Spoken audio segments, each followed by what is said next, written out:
अस्सलामुअलैकुम वरहमतुल्लाहि वबरकातुहू। कैसे मेरी प्यारी बहनें, आप सब उम्मीद करती हूँ खैरियत से होंगी। आज मैं आपके साथ चिकन कचौरी की बड़ी मज़ेदार सी एक रेसिपी लेके आई हूँ। तो मैं आपको उसके लिए बताऊँ क्या क्या इंग्रेडिएंट्स चाहिए। सबसे पहले तो मैंने जो है मैदा जो है 2 कप मैदा है, और उसे नॉर्मल जिस तरह हम लोग समोसे के आटे मतलब गूँधते हैं ना, खूब अच्छा सा घी डाल के और अजवाइन और नमक, बस खूब अच्छे से इसको गूँध के तकरीबन 1.5-2 घंटे पहले मैंने मैदे को रख दिया। मैदे के अंदर मैंने 2 कप मैदा है, उसके अंदर 4 टेबल स्पून मैंने घी डाला है और नमक डाला है और अजवाइन, बस इसे खूब अच्छी तरह गूँध के और आप मिक्स करके गूँधें और इसको कवर करके रख दें। ठीक है, ये तो हो गई हमारी कचौरी की डो। उसके बाद हमें जो जो कचौरी के लिए सामान चाहिए मैं बता दूँ। साबुत धनिया भर के लीजिएगा 1 टेबल स्पून, ब्लैक पेपर, पिसा गरम मसाला 1 टीस्पून, कुटी मिर्चें 2 टेस्ट। चिकन मेरे पास थी तकरीबन ये समझ लें एक पाव के करीब है, इसे मैंने बॉईल करके खूब अच्छे से ऐसा रेशा कर लिया। ठीक है, और क्या कहते हैं, नमक 2 टेस्ट है। प्याज इसमें ज़रा कचौरी ज़्यादा डलेगी और हरी मिर्च आ गई, और कोई इसमें लंबी चौड़ी कोई चीज़ नहीं डलेगी और कोई अलग से। मैं आपको फिर बता दूं, देखें प्याज है, हरी मिर्चें हैं, चिकन का ये रेशा किया हुआ है। चाहे तो आप कीमा डायरेक्ट कुक कर लें, पर मेरे पास चिकन की बोटियाँ थी, मैंने बॉईल करके इस तरह रेशा किया। रेशा करके जब हम कचौरी में खाएंगे ना तो एक ज़रा खिंचाव आता है, अच्छा लगता है, मज़ेदार बनती हैं। साबुत धनिया है, ब्लैक पेपर है, पिसा हुआ मिक्स गरम मसाला है 1 टीस्पून, ये लाजमी इतना ही लीजिएगा। कुटी मिर्चें आप अपने हिसाब से कम बढ़ कर सकती हैं। अच्छा, 2 कप ये जो मेरे पास मैदा है, इसके अंदर तकरीबन जो मेरे पास कचौरी बन के तैयार होंगी कम से कम 10 से 12 बन जाएंगी कचौरियाँ। ठीक है, तो सबसे पहले हम इसका मटेरियल जो फिलिंग है वो तैयार कर लेते हैं। अच्छा, फ्राई पैन मैंने गरम कर लिया है, इसमें कोई ऑयल कोई चीज़ यूज़ नहीं होगी। ठीक है, तमाम मसाले जो थे चिकन और गरम मसाला, साबुत धनिया, हरी मिर्च, प्याज, नमक, ब्लैक पेपर, ये सब मैं इसमें डाल के बस हल्का सा, जैसे कहते हैं ना, हल्का सा बस कुक करूँगी, क्योंकि चिकन तो बॉयल हुई हुई है और प्याज वगैरह को मुझे बहुत ज़्यादा इसमें नहीं गलाना।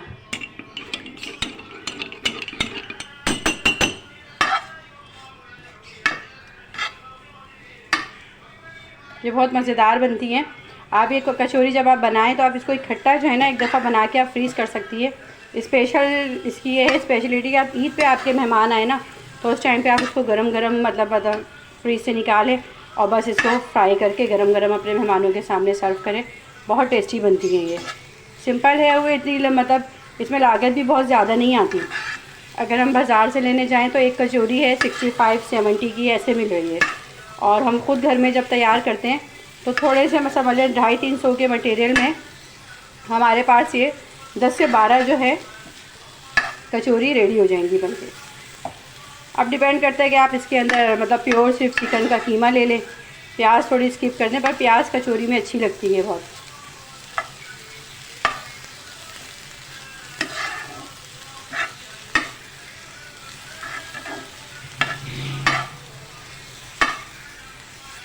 अच्छा, मैंने इसमें लहसुन अदरक का पेस्ट नहीं डाला, लहसुन का सिर्फ पाउडर डाला है।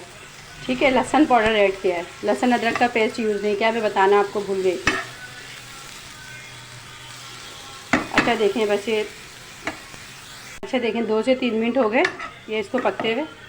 बस प्याज जो थी वो थोड़ी सी सॉफ्ट करनी थी। ठीक है ना, बाकी सब तो क्योंकि कचौरी है, आपको पता है कितनी स्लो आंच पे पकती है। जब कचौरी पकेगी तो तमाम मटेरियल जो है उसके साथ ही सॉफ्ट हो जाएगा।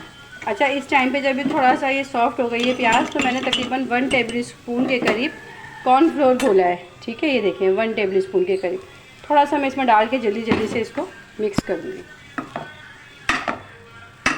ताकि तमाम मटेरियल आपस में बाइंड हो जाए।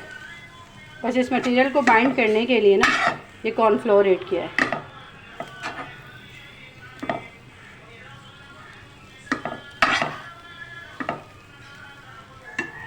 खूब अच्छी तरह इसको हमने देखे ये आपस में एक बाइंड हो गया कि बिखर नहीं रहा।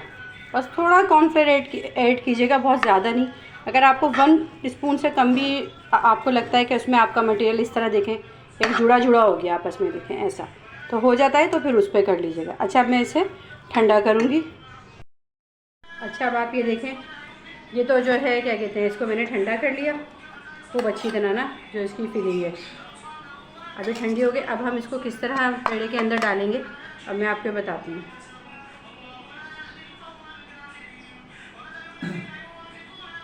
थोड़ा सा ऑयल इस पे लगा लेंगे हम।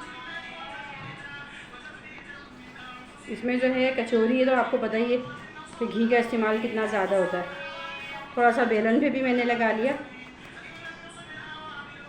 इस एक पेड़े में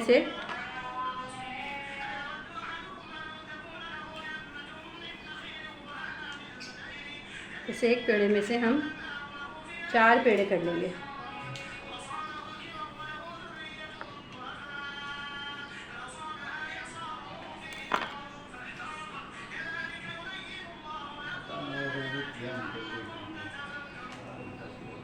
इस तरह करके देखें, चपटा चपटा करके रख लेंगे। ये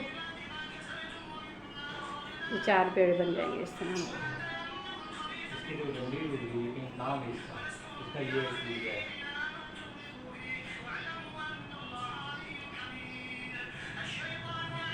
अच्छा जी, चारों पेड़ों को अब मैं एक साइड पे करके रख देती हूँ।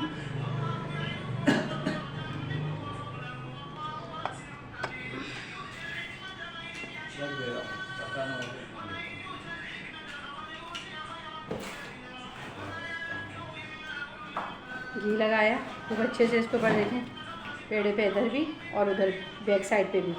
इसको इतना इस तरह बेलेंगे जिस तरह हम रोटी बेलते हैं ना, इतनी पतली हमें रोटी तैयार करेंगे। क्योंकि मैदे की है तो आपको पता है ज़्यादा पतली। ये देखिए, अभी आप ये मत देखें टेढ़ी हो रही है, इस तरह हो रही है। अभी हमने सिर्फ सिंपल इसको बेल लेना है। एक बेला, इसको भी मैं साइड में रखूँगी। इसी तरह मैंने ये दूसरी बेल ली।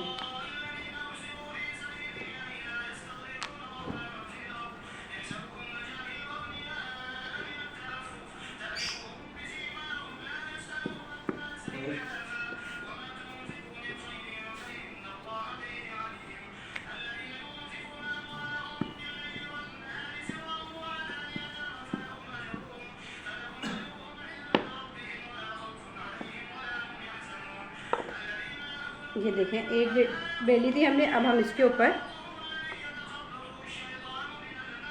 खूब अच्छे से घी लगाएंगे। घी ज़रा ज़्यादा आप में इसमें इस्तेमाल होगा, मैं आपको एक बार बात रिपीट कर रही हूँ। फिर हमने दूसरी रोटी रख दी इसके ऊपर, ठीक है। फिर हमने इस पर दोबारा यहाँ पे कोई हम कॉर्नफ्लोर कोई मैदा कुछ यूज़ नहीं करेंगे। ये हम इसकी लेयर के लिए बस इसके तैयार करना है, ठीक है। इस तरह किया, इसको इधर से टर्न किया, इस पे लगाया घी, फिर इसको इधर से टर्न किया, ठीक है। इसको फिर इस पे घी लगाया, फिर इसको दोबारा ऐसे फोल्ड किया। दिख रहा है आपको? ये देखिए, इस तरह करके अब हम इसे ऐसे आहिस्ता आहिस्ता करके थोड़ा खींचेंगे, थोड़ा ऐसे आहिस्ता आहिस्ता, ऐसे आहिस्ता आहिस्ता करके आप इसको खींचें। देखें, ऐसे करके लंबी हो गई। फिर हम इस पर आहिस्ता आहिस्ता थोड़ा थोड़ा सा बस फिंगर से इस पर घी लगाएंगे और इसको ऐसे गोल करते जाएंगे।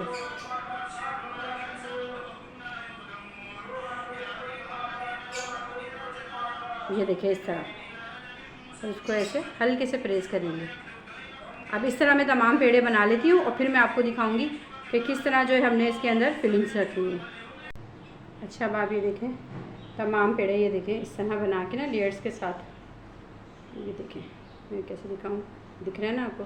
ये मैंने तकरीबन 10 से 15 मिनट के लिए मैंने सेट होने छोड़ दिए थे पेड़े। अब हम इसको बेलते हैं और किस तरह इसके अंदर ये हमने फिलिंग रखनी है ये बताती है। अच्छा, इसको आप आहिस्ता आहिस्ता हल्के हाथ से बेलिएगा, बहुत ज़ोर नहीं लगाइएगा, बिल्कुल आहिस्ता आहिस्ता, क्योंकि इसकी लेयर नहीं ख़राब होनी चाहिए। क्योंकि फिर हम फ़ायदा कि हमने इतनी मेहनत की है और लेयर ही ना आए। आहिस्ता आहिस्ता से बिल्कुल हम इसे बेल लेंगे।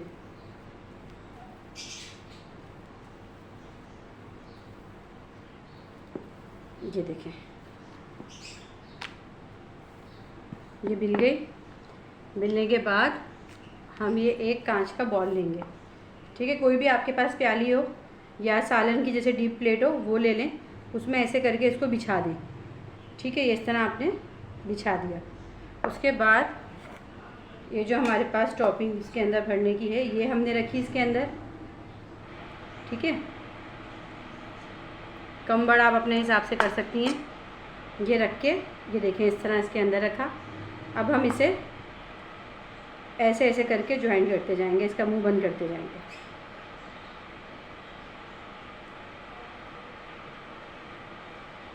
इसमें रखने का मकसद ये, आप डायरेक्ट भी कर सकती हैं। इसमें रखने का मकसद ये है कि इसकी लेयर ख़राब ना हो, इसमें खिंचाव पैदा ना हो। ठीक है, इस तरह करके फिर आप इसको इस तरह टर्न कर लें। ये देखें, ये इस तरह आपके पास एक कचौरी आ गई। इसी तरह हम तमाम कचौरी अपनी रेडी कर लेंगे। इसमें आपको यहाँ कोई लई लगाने की कोई किसी चीज़ की कोई ज़रूरत नहीं है। आप इसको यहाँ से खुद अपने देखें हाथ की हेल्प से देखें उसको बंद किया हमने खूब अच्छे से, कोई इसमें ऑयल जाने की गुंजाइश ही नहीं है। अभी ये माशाल्लाह देखें एक बड़ी सी मज़ेदार सी कचौरी बन गई है। अब इस तरह मैं तमाम कचौरी बना लूँगी। अच्छा, इस तरह बना के ना कचौरी को कम से कम जो है ये मेरे हिसाब से तो 1 महीने में बाद भी अगर आप इसको निकाल के फ्राई करती हैं ना तो ये कोई इसके ना फ्लेवर में फ़र्क आएगा ना किसी चीज़ में। अब मैं ऐसे इसी तरह जो है तमाम कचौरियाँ अपनी रेडी करूँगी और इसको तकरीबन 15 से 20 मिनट के लिए फिर मैं अभी से फ्रिज में रखूँगी। डायरेक्ट आपने इस तरह बनाने के बाद इसको फ्राई नहीं करना। 15 से 20 मिनट के लिए अभी हम इसे फ्रिज में रखेंगे और फिर हम इसे फ्राई करेंगे। फ्रिज में रखने से खूब अच्छे से सेट हो गई हैं इनकी लेयर्स। अगर मैं आपको दिखाऊँ तो देखें इस पर कुछ इस तरह दिख रही होगी थोड़ी बहुत ना। अब हम इसे स्लो आंच पे जो है, मतलब ऑयल हमने ना गर्म है ना ठंडा है, बिल्कुल दरमियानी बिल्कुल स्लो आंच पे जो है अब हम इसे कढ़ाई में डाल के फ्राई करेंगे, बिल्कुल स्लो इसी तरह बिल्कुल सीधी पोजीशन में। ठीक है, जैसे ये इस तरफ से ही हम डालेंगे। देखें ये बैक साइड से नहीं डालें, नीचे रखेंगे। ऑयल आप देख रही होंगी कि ऑयल जो है हमारा बस नॉर्मल है।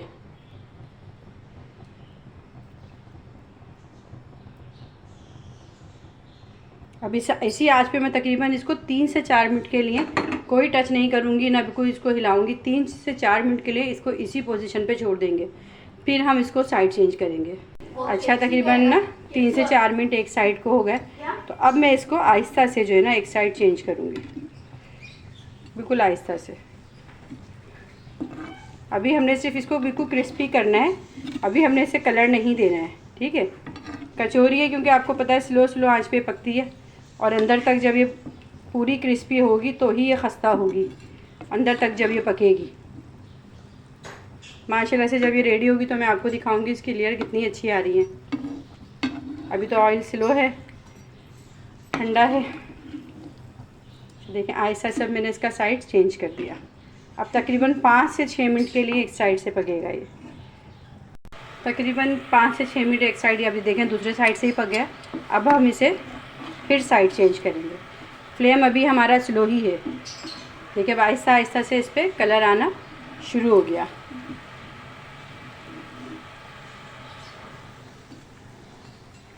इसमें मैंने अंदर फिलिंग माशाल्लाह थोड़ी ज़्यादा डाली है क्योंकि कचौरी है ज़रा भरी भरी ही अच्छी लगती है। अभी भी हम इसे स्लो ही आंच पे फ्राई करेंगे। अब दोबारा से वही 5 से 6, इसका फ्राई का प्रोसेस जो तकरीबन है ना सारा ओवरऑल मिला के 10 मिनट लगेंगे ये तकरीबन, फिर ये अच्छी खस्ता फ्राई होगी। अगर आप जल्दी से डालें और निकाल लें तो फिर ये मतलब वो क्रिस्पी नहीं रहेंगी, खस्ता जैसे कचौरियाँ बनती हैं इसकी लेयर नहीं बनेगी। भी देखें आहिस्ता आहिस्ता इसकी लेयर देखें आप, ये खुलती जा रही हैं। आप उसमें भी देखें इधर वाली कचौरी को भी, सबकी लेयर जिसकी आहिस्ता आहिस्ता खुलती जाएंगी। और अगर हम तेज़ आंच पे फ्राई करेंगे तो इनकी लेयर नहीं खुलेंगी। देखें आहिस्ता आहिस्ता इसका कलर चेंज होता जा रहा है। अब मैंने इसकी आंच तेज़ कर दी है क्योंकि अंदर तक से पूरी खस्ता हो गई है माशाल्लाह से। बस अब हमें इसे कलर देना है और कलर दे के फिर हम इसे निकाल के मैं आपको इसे डिश आउट करके दिखाती हूँ। ये देखें माशाल्लाह से कितनी खस्ता, ये आप लेयर देख रही हैं बिल्कुल गर्म हो रही है। अभी मैं इसको कर नहीं रही, सारी लेयर्स ऐसे देखें आप इसकी कितनी अच्छी माशाल्लाह, बहुत गर्म है। अच्छा मैं आपको एक बात ये भी है इसकी, ये बहुत देर तक गर्म रहती हैं। अगर आप इसको जल्दी बना के रख भी लेती हैं ना तो ये इतनी जल्दी ठंडी नहीं होती क्योंकि ज़ाहिर सी बात है इतनी हैवी है ये। और ये देखें इसको कटिंग करने के बाद इसके अंदर का टेक्सचर और ज़ीरे का पुदीने का रायता साथ में। उम्मीद करती हूँ कि आपको मेरी ये रेसिपी पसंद आई होगी। पसंद आए तो प्लीज़ लाइक शेयर और कमेंट्स में ज़रूर बताइएगा आपको कैसा लगा। और मैं आपसे ज़्यादा चाहती हूँ। अल्लाह हाफिज़।